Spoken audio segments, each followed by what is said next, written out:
আসসালামু আলাইকুম রহমতুল্লাহ।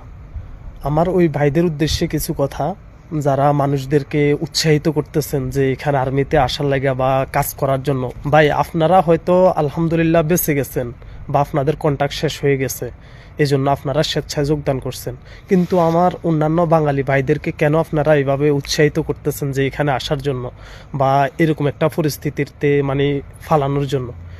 আমি আমার ওই সকল ভাইদের বলতে চাই, ভাই আপনারা এরকম মানুষদেরকে উৎসাহিত করেন না। কিল্লেগা আপনার সরল সহজ উক্তিগুলা শুনে ওরা আরো উৎসাহিত হইব, কিন্তু এখানের যে বাস্তব পরিস্থিতিটা সেটা আপনি যেহেতু ছিলেন, আপনি ভালো বুঝতে পারেন, বা আমরা আছি আমরা ভালো বুঝতে পারতেছি কি একটা পরিস্থিতি যাইতেছে।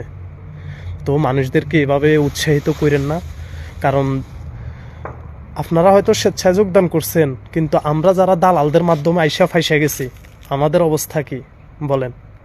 তো সবাই ভালো থাকবেন বা এরকম কেউ সিদ্ধান্ত নেবেন না আইসা পরবর্তীতে মনে করেন যে ফাইসা যাবেন। আমরা ভাই কি কমু, যে এমন পরিস্থিতিতে আছে এখান থেকে বাইর হওয়া অসম্ভব, বুঝছেন?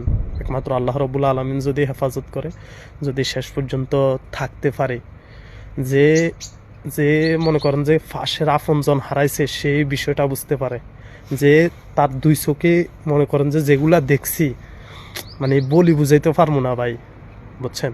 তো এটাই বলি ভাই, মানে বিষয়টা হয়তো সহজ দেখতেছেন ক্যামেরাতে, কিন্তু আসলে বাস্তব চিত্র অন্যরকম। তো ভালো থাকেন ভাই, দোয়া করেন আমার জন্য। আসসালামু আলাইকুম।